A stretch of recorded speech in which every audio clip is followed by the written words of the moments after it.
अस्सलाम वालेकुम। सबसे पहले आप हमारे चैनल को लाइक कर दें, शेयर कर दें और सब्सक्राइब कर दें। तो आजकल के माओ की सबसे बड़ी यही परेशानी होती है कि बच्चा खाना नहीं खा रहा। तो इसकी बहुत सी वजूहात हो सकती हैं। इसमें सबसे पहली वजह हो सकती है कि हो सकता है बच्चे का जो है वो स्टमक डिस्टर्ब हो, बच्चे की जो टमी है वो डिस्टर्ब हो। इसकी भी बहुत सी वजूहात हो सकती हैं। मतलब छोटा बच्चा जो क्रॉलिंग करता है, वो गंदे हाथ मुँह में डालता है, चीज़ें मुँह में डालता है। बच्चे जो बाहर खेल रहे होते हैं वो भी जो है मतलब जर्म्स उनको लग जाते हैं। तो बच्चे की टमी में भी डिस्टर्ब हो, वो इसीलिए खाना नहीं खा रहा, उसको भूख नहीं लग रही होती, क्योंकि कुछ जो बैक्टीरियाज़ होते हैं जो बच्चे की टमी को डिस्टर्ब कर देते हैं। तो जब उसकी टमी दोबारा से मतलब सेटल होगी तो वो दोबारा से अपना खाना आराम से स्टार्ट कर देगा। तो आपको परेशान होने की बिल्कुल ज़रूरत नहीं है। बच्चे को बिल्कुल फोर्स ना करें कि वो खाए। फोर्स करने से बच्चा बिल्कुल नहीं खाएगा, बल्कि इस टाइम पे बच्चे को बहुत ज़्यादा ज़रूरत होती है कि उसकी जो माँ है वो उसको जो है वो तवज्जो दो और प्यार दे।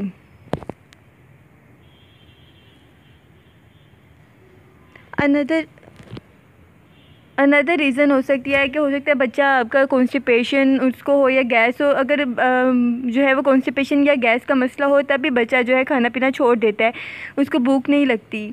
तो इसके लिए जो है वो आपको पता होना चाहिए। बच्चे के पेट के ऊपर हाथ लगाएं। अगर बच्चे का आपको पेट सख्त महसूस हो तो आपको पता लग जाएगा कि बच्चे को गैस और जो है वो कब्ज़ का मसला है। तो आप उसको बहुत सी चीज़ें दे सकते हैं, जैसे ग्राइवाटर दे सकते हैं बच्चे को। इसके अलावा कैस्टर ऑयल दे सकते हैं, जैतून का तेल गर्म दूध में डाल के दे सकते हैं। तो ये सब चीज़ें हम दे सकते हैं। कोलिक ड्रॉप्स आते हैं, कोलिक सिरप आते हैं, बच्चों को दे सकते हैं। इसके अलावा छोटे बच्चों को आप टमी टाइम दें, बच्चों को खेलने दें। उनकी जो गैस है वो गैस का मसला वैसे ही हल हो जाएगा। बड़े बच्चों को भी आप ज़्यादा से ज़्यादा एक्टिविटी दें। जितने ज़्यादा बच्चे एक्टिव होंगे, जितना ज़्यादा खेलेंगे, उनकी भूख भी बढ़ेगी और इसके अलावा उनकी कॉन्स्टिपेशन और गैस के मसाइल खुद ब खुद ही हल हो जाएंगे। एक्टिविटी जो है वो बहुत ज़रूरी है बच्चों को फिट रखने के लिए। इसके अलावा अनदर रीज़न होती है हॉट वेदर एंड डिहाइड्रेशन। बहुत सी कंट्रीज़ ऐसे हैं जहाँ पर, जैसे पाकिस्तान हो गया, इंडिया हो गया, यहाँ पर गर्मी बहुत ज़्यादा होती है। बच्चे डिहाइड्रेशन का शिकार हो जाते हैं, उनके स्टमक में गर्मी हो जाती है और उनको भूख नहीं लगती है। तो हमें ये पता नहीं लगता है। तो ऐसे में ये है कि बच्चों को फोर्स ना करें। ऐसे में आप बच्चों को गर्मियों में ज़्यादा से ज़्यादा मतलब हाइड्रेट करें, बच्चों को पानी दें, जूसेस दें। ज़्यादा से ज़्यादा बच्चों को जो है वो मतलब गर्मी में बचाएं, उनको बार बार जो है वो नहलाएं, ठीक है, और उनको गर्मी से बचाएं, उनको धूप में ज़्यादा खेलने ना दें, ठीक है। और पानी बहुत ज़्यादा ज़रूरी है बच्चों के लिए। आप बार बार उनको पानी जो है दें। और उनको जूसेस भी आप दे सकते हैं, जैसे एप्पल का जूस बहुत ज़्यादा गर्मियों में आप उसको डाइल्यूट करके आराम से बच्चों को जो है वो दे सकते हैं। और नींबू पानी बहुत बेस्ट है, नींबू पानी आप बच्चों को दें। नींबू पानी जो है वो गर्मियों में बहुत अच्छा है, ये बच्चों के स्टमक की गर्मी भी दूर करता है। इसके अलावा आप बादाम का पानी बच्चों को दे सकते हैं। बादाम का पानी पतला करके आप बच्चों को दे सकते हैं। बादाम का पानी बहुत अच्छा है। अगर बच्चा 6 माह से छोटा है तो उसको मदर फीड दें, ब्रेस्ट फीडिंग बार बार करवाएं या उसको फार्मूला फीड भी दें। इसके अलावा अनदर रीज़न हो सकता है टीथिंग। हो सकता है बच्चा जो है वो दांत निकाल रहा हो। दांत निकालने समय बच्चे जो हैं वो कुछ खाते पीते नहीं हैं, वो इरिटेट हुए होते हैं, उनको तकलीफ़ हो रही होती है, वो हाथ भी नहीं लगाने देते मुंह को। तो ऐसे में बच्चे को बिल्कुल भी फोर्स ना करें। बच्चा ज़्यादा इरिटेट होगा और वो खाएगा भी नहीं, और उल्टा जो आप उसको खिलाएंगे वो चीज़ उसका पेट मज़ीद ख़राब करेगी। तो फिर हम ऐसे में क्या करें? जब बच्चे टीथिंग दांतों पे आते हैं तो अक्सर मैं भी बहुत परेशान हो गई थी, लेकिन शुक्र है अल्लाह का कि मेरा बेटा जो है उसको उसकी सेहत ख़राब नहीं हुई। उसको मैंने ऐसी चीज़ें दी जो कि उसका जो है वो स्टमक बिल्कुल ठीक, तो इमोशन उसको रहे, लेकिन जो है वो ओवरऑल उसकी हेल्थ बिल्कुल ख़राब नहीं हुई। तो उसको आप फिंगर फूड दें बच्चों को।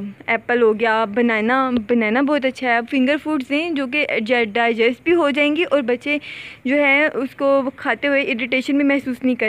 इसके अलावा आप प्योरीज दे सकते हैं बच्चों को। प्योरीज बच्चों को जो है वो आसानी से बच्चा खा सकता है प्योरीज को, ठीक है। तो ठीक है। और बच्चों को आप जो है टीथिंग के समय आप बच्चों को पतली ग़िज़ा दें जो कि बच्चे इजीली डाइजेस्ट कर दें और बच्चे की टमी को डिस्टर्ब ना करे। इसके अलावा एक और रीज़न होती है कि अब फूड वैरायटी, अब बच्चों को रोज़ एक ही चीज़ दी जा रहे हैं। बच्चा जो है, हम बड़े भी एक चीज़ नहीं रोज़ खा सकते, हम भी डिस्टर्ब मतलब वो हो जाते हैं, अवधार हो जाते हैं कि क्या एक चीज़ रोज़। तो बच्चे कैसे खा सकते हैं? एक आप उसको एक ही खाना, मतलब दलिया दे रहे हैं तो दलिया ही दी जा रहे हैं, खिचड़ी बना के दी तो दूसरे दिन भी खिचड़ी बना दी। बच्चे जो होते हैं वो बिल्कुल भी फिर वो खाने की तरफ उनका इंटरेस्ट ही नहीं आता। तो ऐसे में बच्चों को कभी भी एक चीज़ रोज़ ना दें, बल्कि रोज़ बच्चों को नई वैरायटी दें। आप बच्चों को बदल बदल के चीज़ें देंगे तो बच्चों को टेस्ट भी डेवलप होगा और बच्चे शौक़ से खाना भी खाएंगे, क्योंकि वो नई चीज़ों, बच्चे जो होते हैं वो नई चीज़ों की तरफ अट्रैक्ट होते हैं। नया नया उनको होता है कि कोई नई नई चीज़ें, इतनी फ्रूट प्योरीज बना सकते हैं, वेजिटेबल प्योरीज आती हैं, स्पिनिश की, गाजर की बना सकते हैं, ठीक है। इसके अलावा पोटैटो दे सकते हैं बच्चों को, और इसके अलावा खिचड़ी दे सकते हैं, कीमे की खिचड़ी दे सकते हैं, आलू की खिचड़ी दे सकते हैं, इतनी सारी चीज़ें होती हैं।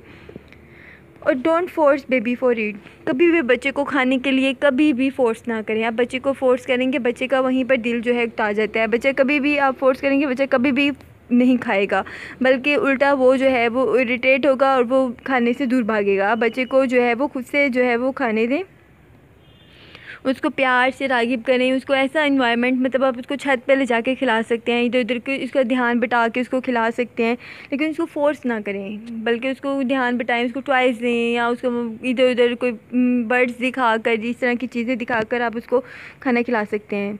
इसके अलावा एक और होता है कि आप let's baby eat by itself. कुछ बच्चे होते हैं वो फिंगर, मतलब बिल्कुल भी उनको नहीं शौक़ होता कि वो चम्मच से कोई उनको खिलाए, जैसे कि मेरा बेटा, उसको ज़्यादा शौक़ होता है कि वो खुद से खाए।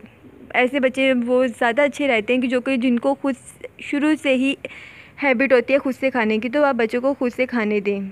इसके अलावा गैप बिटवीन टू मील्स, बाइज़ों का ये होता है कि माएँ जो होती है वो घड़ी दे के खाना खिला रही होती हैं कि 2 घंटे हो गए, चलें जी अब अगले टाइम का खाने का टाइम आ गया। ऐसा नहीं होता है। बच्चे जो होते हैं वो जब तक उनको भूख नहीं लगेगी वो दोबारा कैसे खा सकते हैं। तो आप उसको, बच्चों को कभी भी घड़ी दे के ना खिलाएं। बच्चों को ज़्यादा से ज़्यादा एक्टिविटी दें, बच्चों को खेलने दें। जितना ज़्यादा बच्चे खेलेंगे, जितनी एक्टिविटी करेंगे, उनका उतना ज़्यादा मेटाबॉलिज्म तेज़ होगा, उतना ज़्यादा जल्दी वो खाना डाइजेस्ट करेंगे, उनकी उतनी जल्दी उनको दोबारा भूख लगेगी। तो आप कभी बच्चे को घड़ी दे के नहीं, बल्कि बच्चों की भूख दे के खिलाएँ, तो डेफ़िनेटली बच्चा दोबारा ज़रूर खिलाएगा। आप बच्चों को ज़्यादा से ज़्यादा जो है वो खेलने दें, एक्टिविटी करने दें। तो आप हमें ज़रूर बताइएगा आपको हमारी आज की वीडियो कैसी लगी। थैंक्स फॉर वॉचिंग, और अपने एक्सपीरियंसेस हमारे साथ ज़रूर शेयर कीजिएगा।